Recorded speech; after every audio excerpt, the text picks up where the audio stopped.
1940년 5월 9일 프랑스 작은 마을에 사는 프랑스 아이들. 프랑스와 전쟁 상태에 있는 독일에서 멀지 않은 아르덴 지역의 도시지만 비교적 조용했습니다. 지금까지는 말이죠.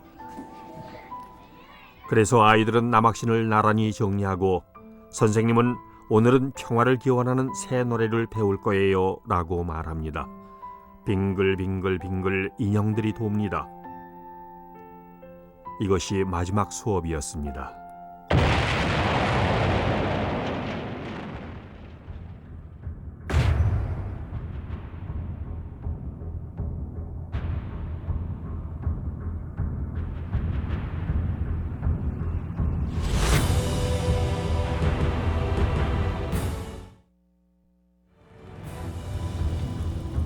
(1940년 5월 10일) 새벽 5시 35분 독일은 공격을 개시했습니다.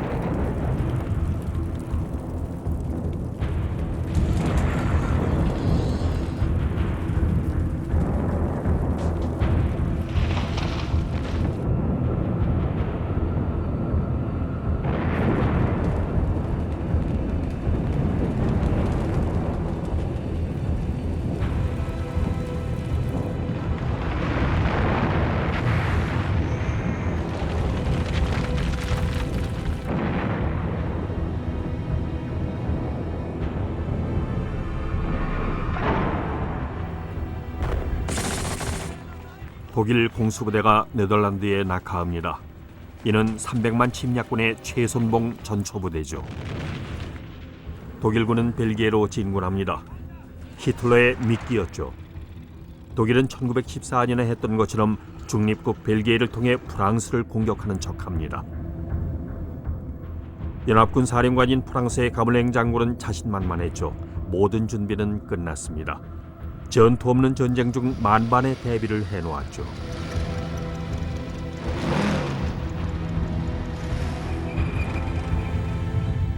모리스 가물랭 장군은 프랑스군의 최정예 부대인 기동사단들과 영국의 원정군 전체에 벨기에를 향해 진군하도록 명령을 내렸습니다. 이들은 담대한 전투 군인들이며 독일군이 벨기에를 통과하지 못하게 막아줄 것입니다. 그러나 히틀러는 사령부에서 흐뭇해하고 있었습니다. 미끼에 걸려든 것이죠. 그는 기쁨에 겨워 울 것 같다고 외쳤습니다.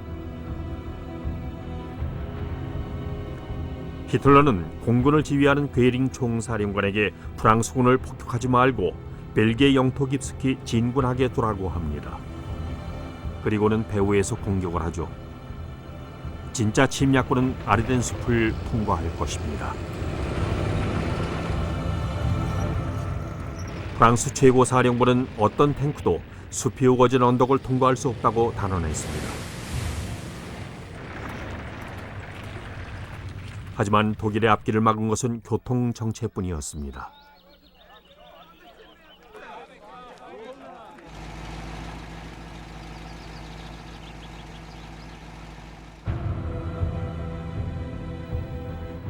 그 사이 네덜란드와 벨기에에서는 자동차를 소유한 사람들이 가장 먼저 피난길에 오릅니다.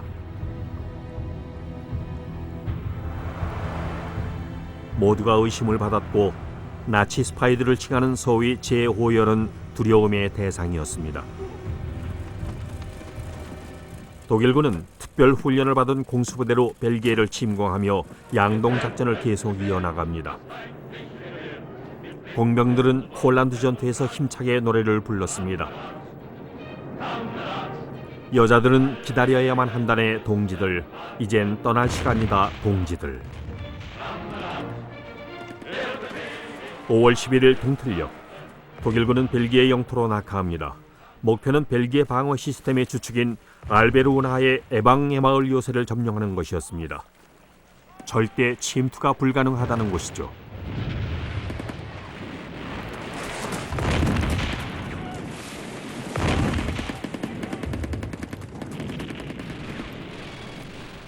두려움을 모르는 한 독일 병사가 폭약을 잔뜩 소지하고 성벽이 탑으로 올라갑니다.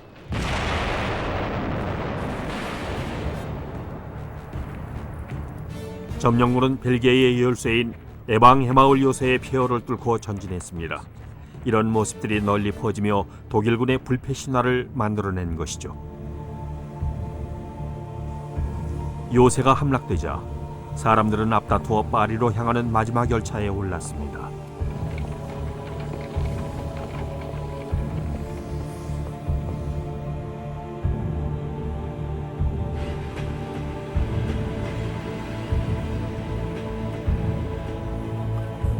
프랑스 파리에 적십자사로 인파가 몰렸고 벨기에 피난민들은 남쪽으로 향하는 가축 수송 열차에 태워졌습니다.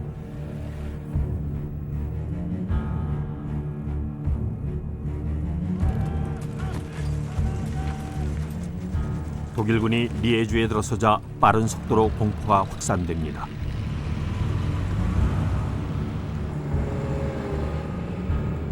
이런 막강한 힘에 대응하는 방법은 두 가지 중 하나입니다.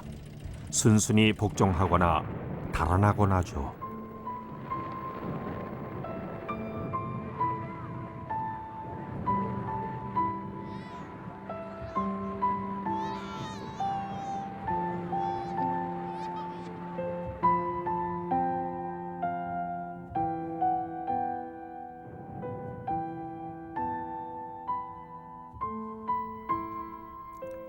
피난민들 중엔 시골에서 온 사람들이 많았습니다.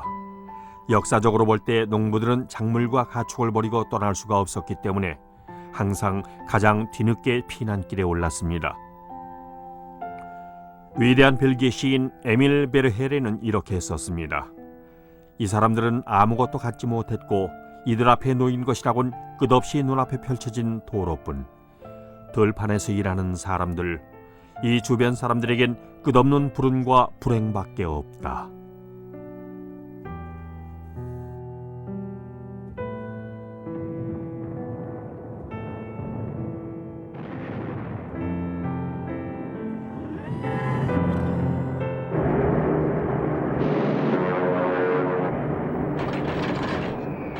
독일은 공중 공격을 개시했고 파괴의 물결은 주요 교차로 비행장들, 정유소들, 오일 저장고로 퍼져갑니다.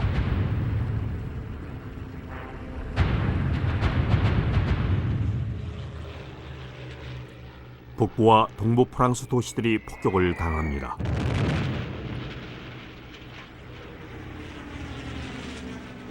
프랑스는 이제 현대전의 현실을 대면하게 된 것입니다.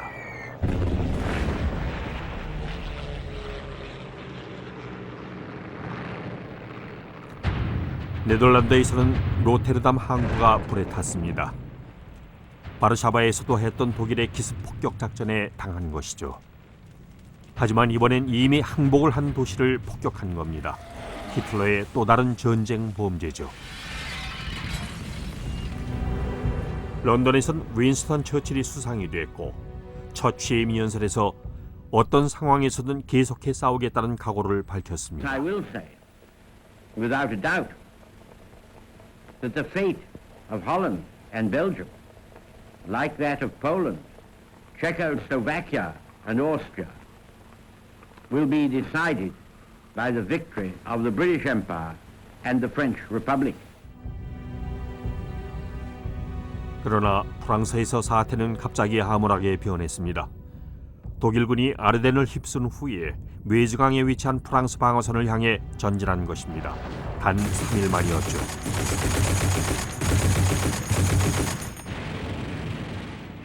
독일군은 벨기에에 밀집한 연합군을 향해 양면 협공작전으로 그물을 조이며 나아갑니다. 독일 보병은 마치 외계의 전사들처럼 프랑스군을 쓰러뜨리며 전진합니다. 수류탄을 던지고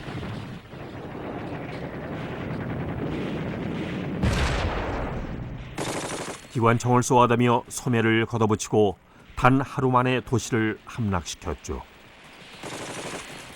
아르덴의 대문격인 세당은 1870년 프랑스의 패배로 참혹하게 파괴된 곳입니다. 하지만 독일군에게 진짜 장애물은 메주강이었습니다. 5월 13일 밤 독일군은 다리를 만들 철제 비임을 가져왔고 프랑스군이 공격합니다. 하지만 독일군은 프랑스군 포병대를 제압했고 장군의 독려를 받은 공병들은 다리를 완성합니다. 52세의 프러시아 출신 구데리안 장군은 뛰어난 기갑전 전략가로 탱크를 이용한 강력하고 위협적이면서도 신속한 공격으로 유명했습니다. 블리츠크리그, 다시 말해서 전격전은 적에게 반응할 시간을 주지 않아야 합니다. 탱크가 앞장서고 보병이 뒤따르고 항공기, 특히 슈투카가 뒤를 받쳐줍니다.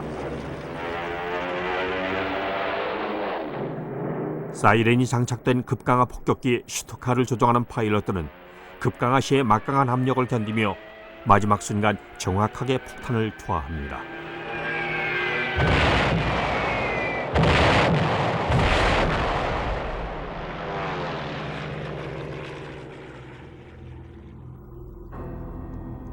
프랑스 총리 폴 레노는 놀라서 처칠에게 전화를 겁니다. 우린 졌습니다. 전투에 패했어요.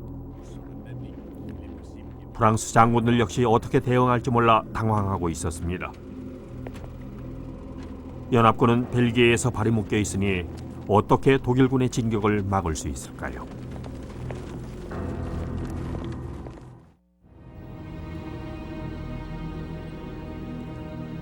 파리의 당국자들은 날로 늘어가는 피난민들과 씨름하고 있었습니다. 벨기에와 북부 프랑스 피난민들이 파리로 몰려들었죠. 학교와 병원, 막사는 사람들로 넘쳐나기 시작했습니다. 정보는 귀했고 소문이 무성했습니다. 가물랭이 자살을 했다면서요? 아니요. 프랑스 최고 사령부는 방금 독일이 해안을 향하고 있고 연합군이 덫에 걸렸다는 걸 알았습니다. 반격 명령이 내려졌고 드골 대령에겐 탱크 여단을 이끌고 전공을 세우는 기회가 됐습니다. 프랑스 탱크 여단은 독일 기갑부대보다 탱크도 많고 성능도 좋았습니다.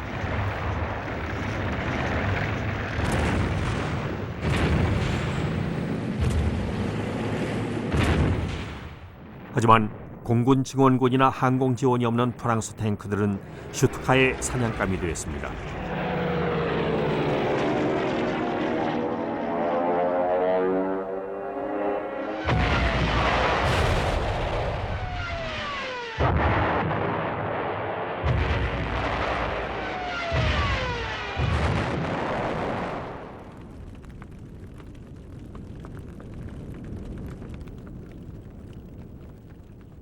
프랑스 병사들은 힘껏 싸우면서도 왜 공군 엄호가 없는지 이해할 수 없었습니다. 준비도 부족하고 전투기수도 훨씬 적었지만 프랑스 파일럿들은 독일 공군에 대항해 용감하게 싸웠습니다. 수십 명의 독일 파일럿들이 포로가 되었습니다. 이 파일럿 중 일부는 휴전 협정이 체결됐을 때 독일로 돌아갔고 영국과의 전투에 재투입됐죠.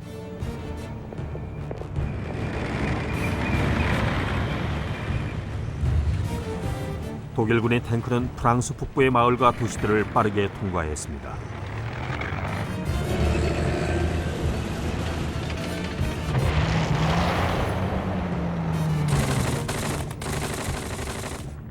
프랑스군은 독일의 진군을 늦추기 위해 용감하게 싸웠죠.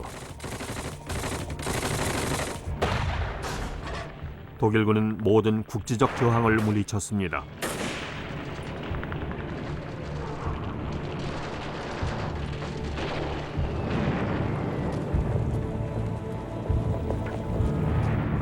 마침내 독일군이 영국 해협에 다다릅니다. 히틀러의 이른바 낫배기 작전은 성공이었습니다.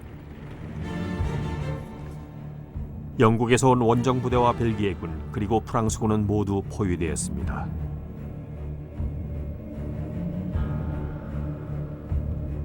벨기에 왕은 군대를 이끌고 항복하고 맙니다. 영국 원정군은 해안 쪽으로 퇴각했고 이로써 연합군은 더 이상 버틸 힘을 잃고 맙니다. 파리에서 프랑스 총리 폴 레노는 가물랭을 해고하고 새로운 구세주를 찾아냅니다. 바로 1918년 연합군의 승리를 이끌어냈던 72세의 베이강 장군입니다. 레노는 사기를 높이기 위해서 또 다른 1차 대전의 영웅인 84세의 페탱 원수를 부총리로 임명하지만 페탱은 곧 레노에게 등을 돌립니다. 베이강도 다른 방법이 없어 됴케르크 쪽으로 전면 후퇴를 해야만 했습니다. 히틀러는 그들을 그냥 보내줍니다. 영국의 관대함을 보여주려던 것일까요? 평화협정을 바라는 마음이 일말이라도 남아 있었던 것일까요? 아니면 공군이 철수를 막을 수 있다고 괴링이 설득했던 걸까요? 어느 쪽이든 해변을 가득 채운 40만 병력은 희망을 잃고 흩어져 있었습니다. 이제 도망갈 수 있는 곳은 바다 너머뿐이었습니다. 처칠은 물에 뜰 수 있는 모든 선박을 동원해 구조를 지시합니다. 됴케르크 외곽에서 프랑스군은 막대한 희생을 치르며 독일군을 저지합니다. 괴링은 공군의 슈투카와 폭격기들을 투입했죠.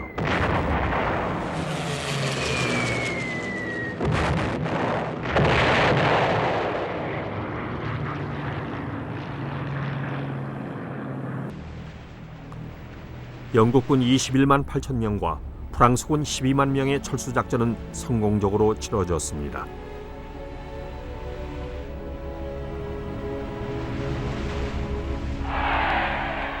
영국군은 구조됐지만 모두 누더기 상태였습니다.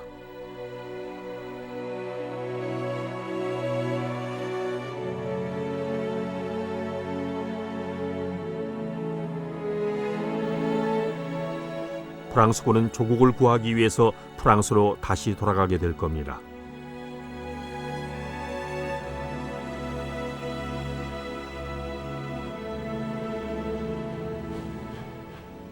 영국군은 재무장 센터로 보내졌습니다. 모든 영국 국민이 됴케르크 구조에 갈치를 보냈죠.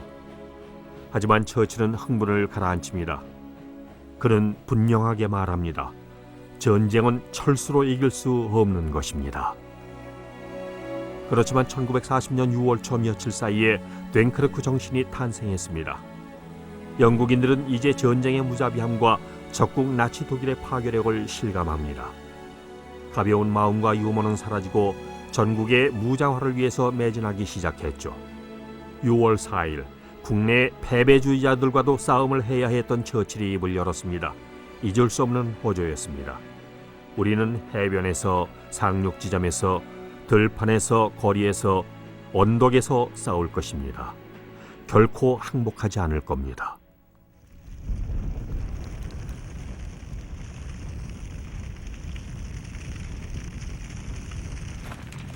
(6월 4일) 독일은 됴케르크를 점령합니다.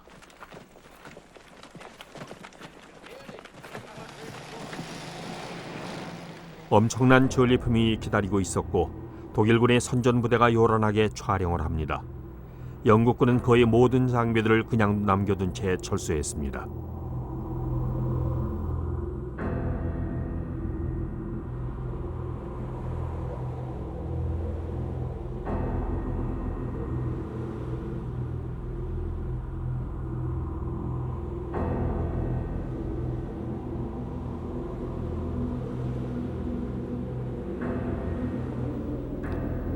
독일군 병사들은 한껏 흥분해 서로 사진을 찍었습니다. 프랑스제 축음기가 모리스 슈발리에의 레코드와 함께 발견되었습니다.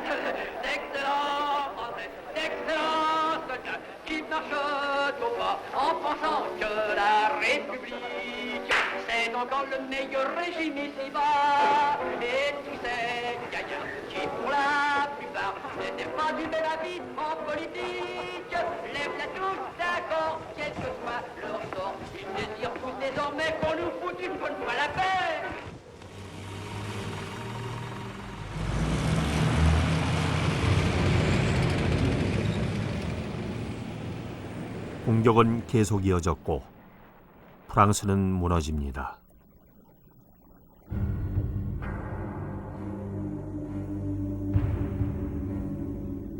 하지만 레노 총리와 당시 국방차관이었던 드골은 전쟁을 계속하기를 바랐습니다.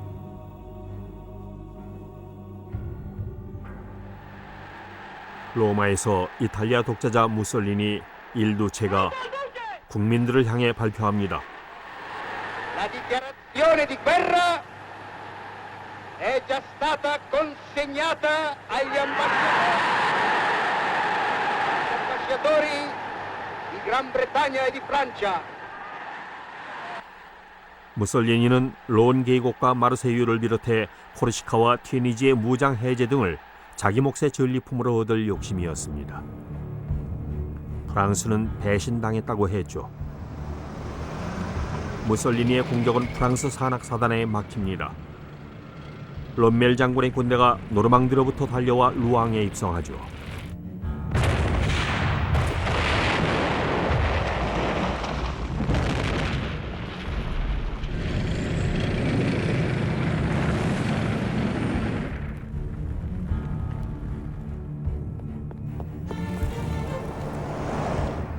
파리는 무방비 도시를 선언합니다.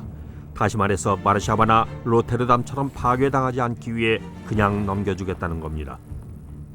정부는 보르도로 옮겨가죠.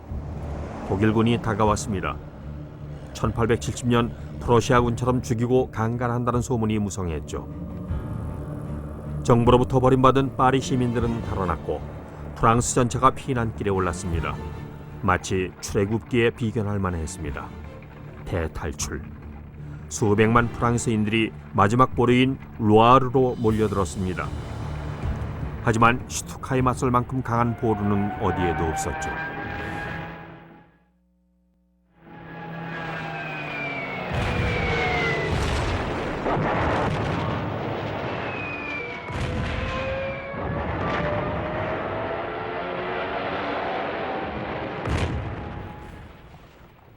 (1940년 6월 14일) 새벽 드디어 독일군이 파리에 입성했습니다.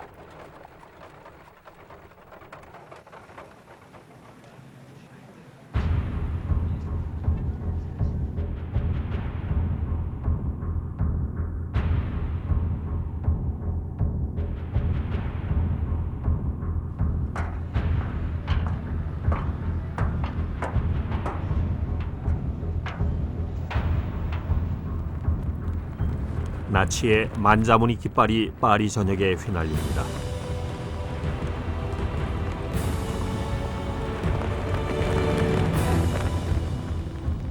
독일 점령군이 가장 먼저 한 일 가운데 하나는 버려진 정부기관들에서 중요한 문서들을 걷어간 것입니다. 스파이들, 유태인들, 프리메이슨 단원들의 명단과 1919년 독일의 치욕을 한겨주었던 베르사유 조약의 원본 등이 즉시 히틀러에게 보내졌습니다. 루아르를 건너는 다리들은 폭파됐고 민족 대이동은 중단됐습니다. 이제 남은 희망은 싸움이 멈추는 것뿐이었습니다. 보르도의 패택 역시 모든 것을 끝내고 싶었습니다.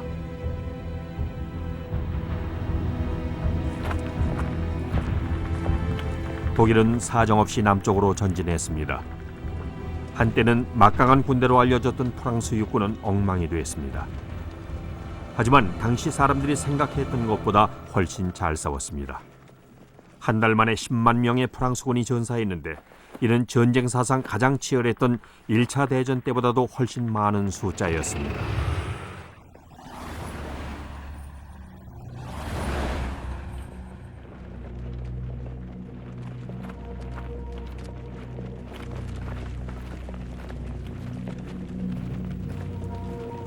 무려 185만 명의 병사들이 전쟁 포로가 됐고 그들과 함께 장교 3만 6천 명, 장군 176명도 전쟁 포로 신세가 됐습니다.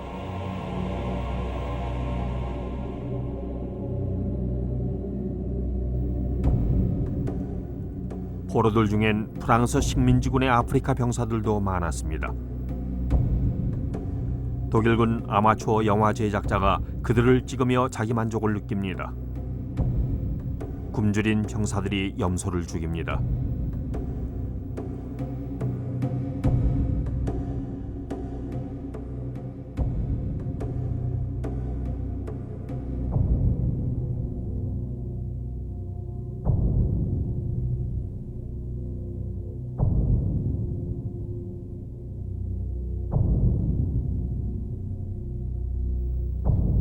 독일 선전 뉴스는 이들의 얼굴을 클로즈업으로 계속해서 보여줍니다. 공식적인 명령은 식민지 출신의 노예들과 함께 전쟁에 나서야만 했던 프랑스군의 타락을 보여주라는 것이었죠. 당시 독일의 해설에 잘 드러나 있습니다. Vor wenigen Tagen noch erklärte Chamberlain einem Amerikaner gegenüber, dass England und seine Verbündeten sich als Treuhänder der Zivilisation im Kampfe gegen mittelalterliche Barbarei fühlten. Das sind also die Treuhänder der Kultur. 프랑스군의 아프리카 출신 군사들과 장교들 3,000명이 포로가 되어 총살당했습니다. 7년에 걸쳐 나치의 사상 교육을 받은 독일 병사들 사이에는 인종주의가 만연했죠.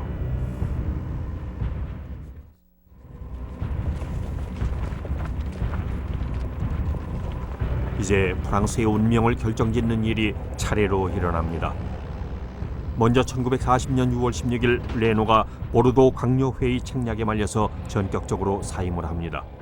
그의 후임으로 필리페 페탱이 프랑스 정부의 수장이 됐죠.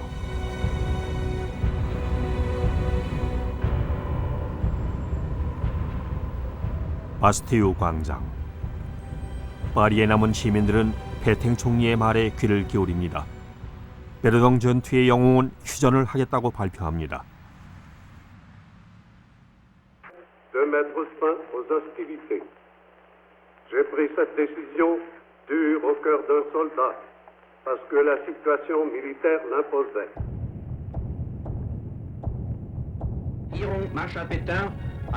독일 라디오는 항복을 선언하는 이 연설을 통역해 방송했습니다. Der Führer will den königlich italienischen Ministerpräsidenten Benito Mussolini zu einer Aussprache treffen, in der die Haltung der beiden Staaten überprüft. 일부 프랑스인들은 BBC 방송을 들었죠. 디골 장군이 런던에 도착했습니다. 6월 18일 그는 휴전 폐기를 선언했고 며칠 후 그는 새 연설을 녹음합니다. Nous croyons que l'honneur des Français consiste à continuer la guerre aux côtés de leurs alliés.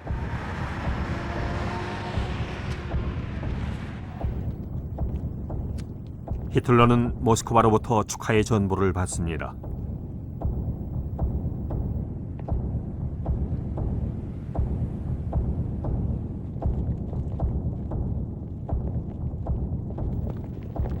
(1940년 6월 22일) 히틀러는 파리 근교의 콩피에뉴에 도착했고 패전국의 수치를 안겨줄 상황을 연출합니다. 독일의 패배를 확정지었던 1918년 휴전 조약 서명 당시 사용된 열차를 가져온 겁니다. 그의 복수는 완벽했습니다.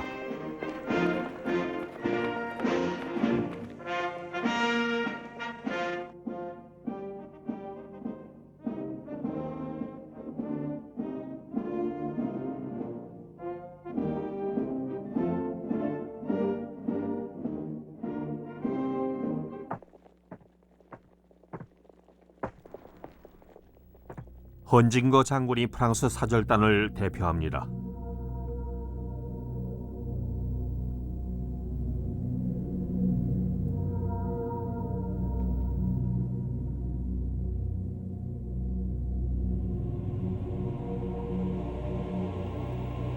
통역이 프랑스가 이유 없이 전쟁을 선포했다는 통렬한 비난문을 읽었습니다. 히틀러는 한마디도 하지 않았고 열차에서 내립니다.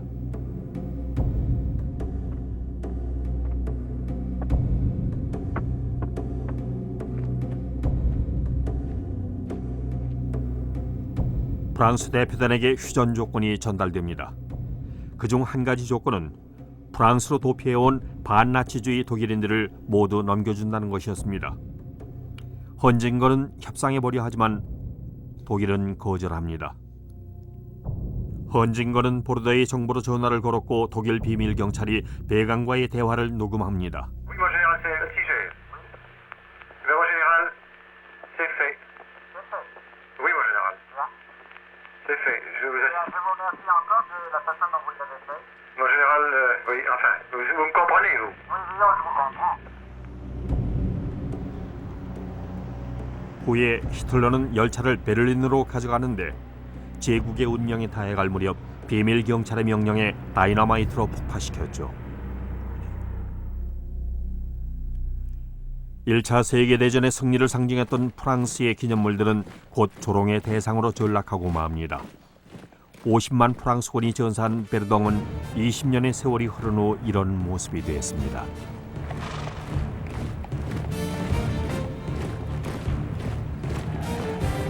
히틀러도 방금 마지노선을 점령한 병사들을 방문하며 비웃었습니다.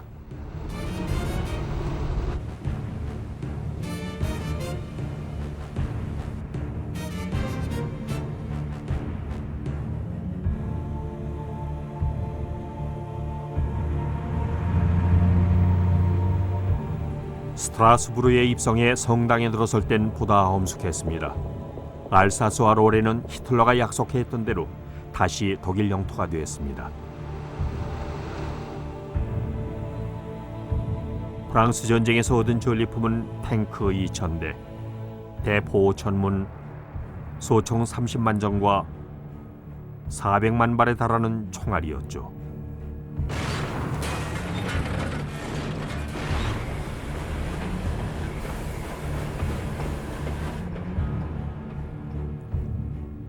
한 육군 보급 창고에서 독일군은 프랑스군에게 지급하려던 내복 더미를 찾아냅니다. 이 따뜻한 모직 내일은 후일 전투를 위해 보관됩니다.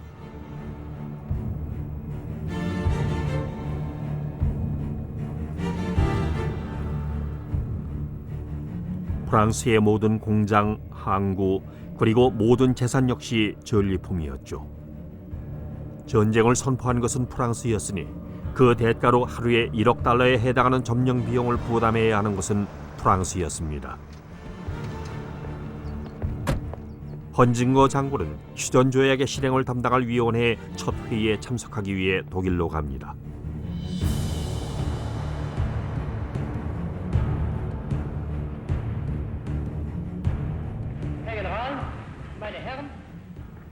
히틀러는 군대의 투입을 최소화하기 위해 프랑스가 부분적인 주권을 유지하게 합니다. 정부를 자신의 뜻대로 좌지우지하며 중화기를 제외시킨 최소한의 병력으로 치안을 유지하게 했죠. 전국은 둘로 나뉩니다.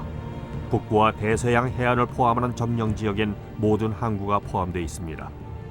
이탈리아는 지중해 지역을 통제하며 알프스를 따른 좁은 띠를 차지했고 나머지 지역은 자유지역이며 새 수도는 비시입니다.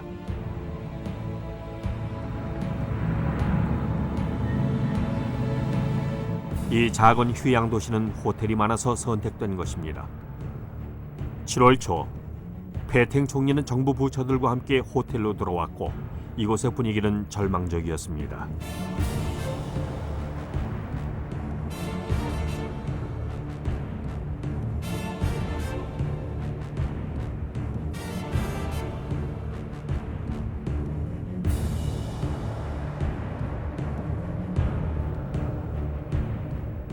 하지만 BC 정부는 여전히 막대한 식민지들을 비롯해 막강한 해군을 보유하고 있었습니다. 그들이 영국에 가담할 수 없도록 무장을 해제하고 항구에 계속 정박하고 있으라는 것이 히틀러의 유일한 요구였습니다.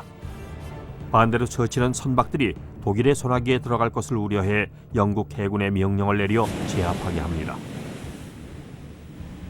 영국 해군은 프랑스 최대 해군 기지 중 하나인 알제리의 메르세일 캐비르로 향합니다. 처칠은 모험을 하지 않았고 최후 통첩을 보냅니다. 영국의 편에 서서 스스로 배를 침몰시키든 카리브해까지 호위를 받고 가서 무장 해제를 하라는 것입니다. 프랑스는 모든 제안을 거절했습니다. 영국은 폭격을 개시했죠.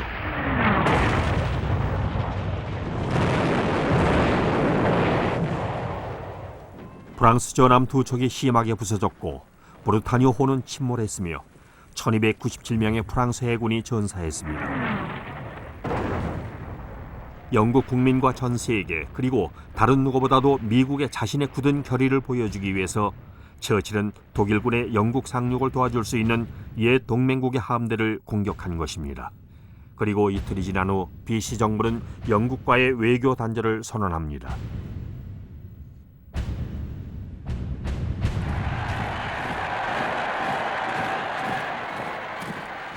독일 전체가 히틀러에 열광했습니다. 전격적인 프랑스 점령은 장군들의 마음을 사로잡았고 스스로 나폴레옹과 비견할 위대한 전쟁 지도자로 자부하게 되었습니다.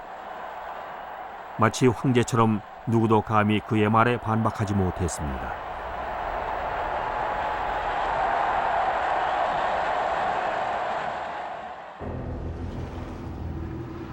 독일은 해협의 저지섬과 건지섬을 점령합니다. 영국을 점령하기 위한 징검다리였죠.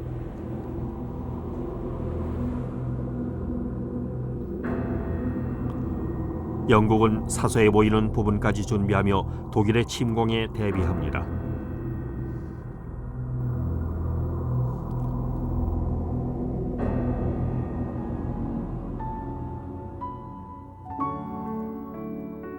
가장 다급한 준비는 아이들을 안전하게 시골로 보내는 일이었습니다. 참으로 마음 아픈 이별이었죠.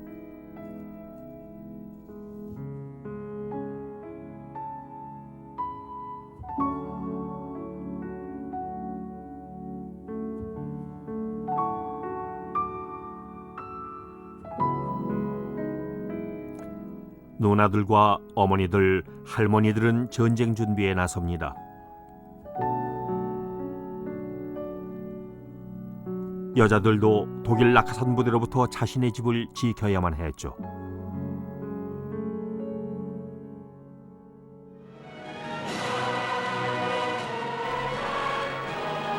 남자들은 1차 대전 베테랑들까지도 지역 방위대에 자원합니다. 됭케르크에서 구조해온 군대가 재정비하는 동안 자원자들이 동원되었습니다. 미국으로부터 소총과 기관총, 대공포들이 공급됐고 모두가 전력을 가다듬었습니다.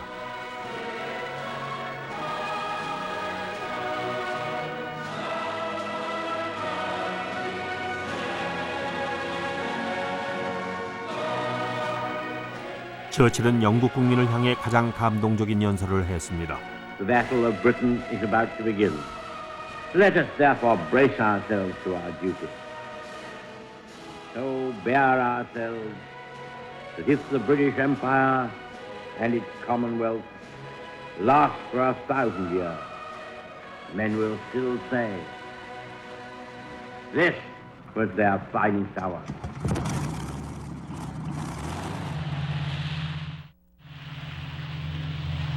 처칠의 주요 무기는 영국 공군과 이들이 보유한 뛰어난 항공기였습니다. 롤스로이스 엔진을 장착한 스피드파이어는 세계 최고의 전투기였죠.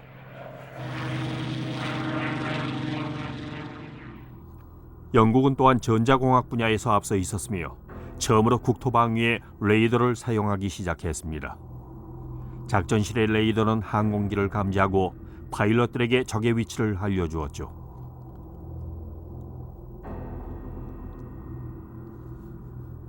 대영 제국 곳곳에서 파일럿들이 모여들었고 독일의 짓밟힌 조국에서 피해오거나 런던에 임시정부를 두고 있던 국가의 파일럿들과 손을 잡았습니다.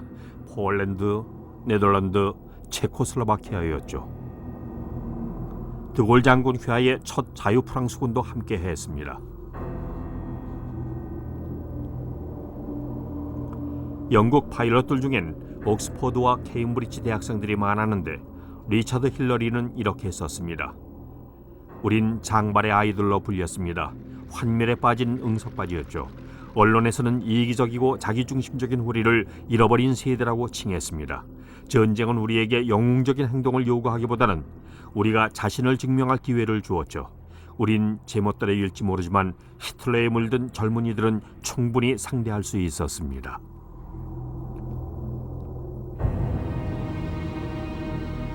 독일 파일럿들은 모두 히틀러의 유겐트 소년단에서 복수를 벼르며 훈련을 받았습니다.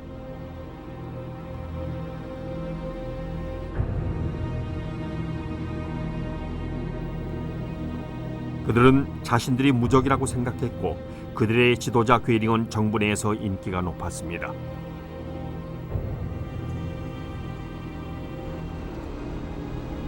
사치를 즐겼던 괴링은 파리의 리츠 호텔에 머무를 때가 많았고 룩셈부르크 궁전을 공군 사령부로 만들었습니다. 괴링은 히틀러에게 독일 공군은 며칠 안에 영국 공군을 짓밟고 제공권을 확보하여 독일의 영국 침공을 도울 것이라고 약속합니다.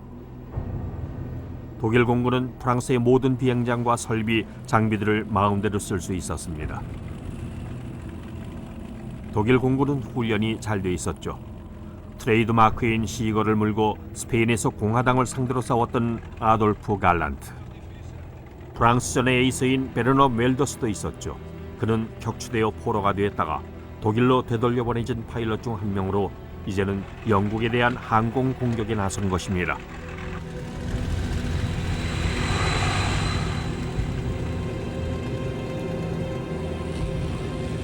점령지 프랑스의 비행장에서 이륙한 독일 전투기들은 해협의 호위 선단을 공격하고 영국 남부의 항구와 비행장을 폭격했습니다.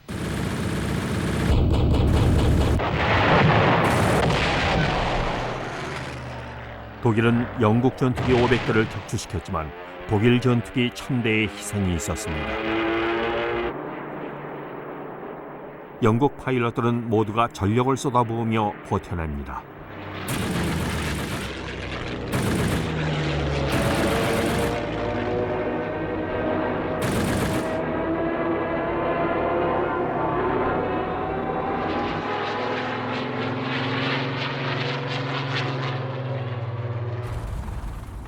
처칠은 단언합니다.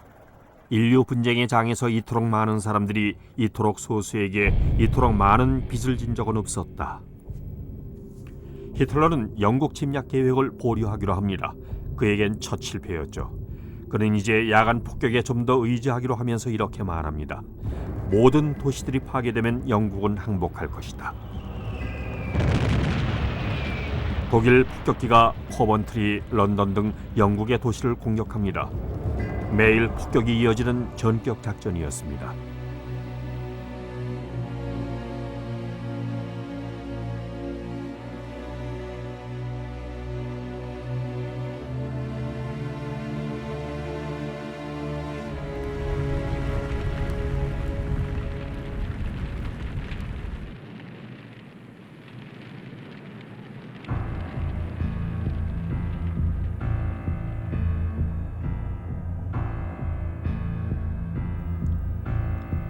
영국 사람들은 존경스러울 만큼 잘 버텨냅니다. 집집마다 마당에 방공호를 받죠. 런던 시민들은 지하철역에서 잠을 자고 다음 날 아침에 출근했습니다.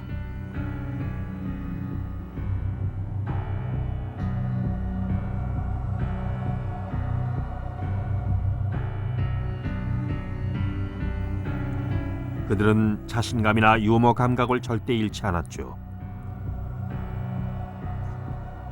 처칠은 프랑스에 말합니다. Ici, dans cette ville de Londres, que Herr Hitler prétend réduire en cendres, nos gens tiennent bon.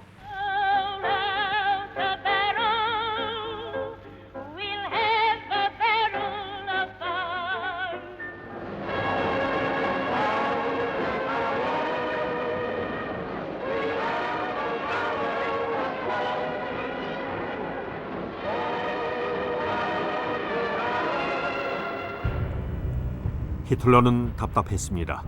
그는 처칠을 유태인에 사로잡힌 반미국인 주정뱅이라고 하며 이후로 그는 좌절할 때마다 유태인들을 상대로 화풀이를 하게 됩니다.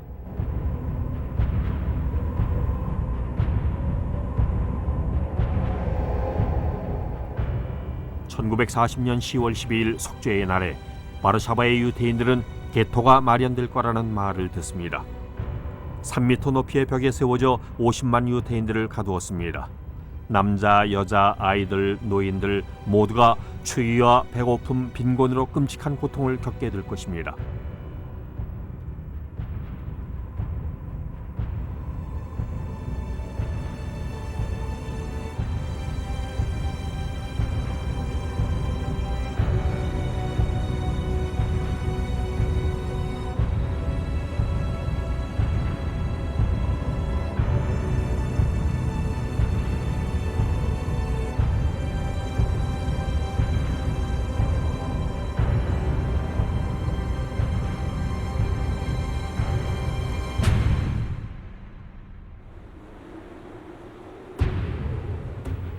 바바리안 알프스에 있는 산장 베르그호프에서 나치 고위층의 자녀들에 둘러싸여 새해를 축하하는 히틀러의 모습을 연인 에바 브라운이 찍었습니다.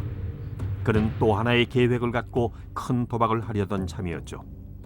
새로운 레벤스라움, 즉 생활권을 동쪽으로 확장하는 것이었습니다. 나중에 공격하기 쉽도록 스탈린과는 잠시 동맹을 맺은 것뿐이었죠. 영국 정벌의 실패로 처칠이 미국을 끌어들이기 전에 재빠르게 움직여야만 했습니다.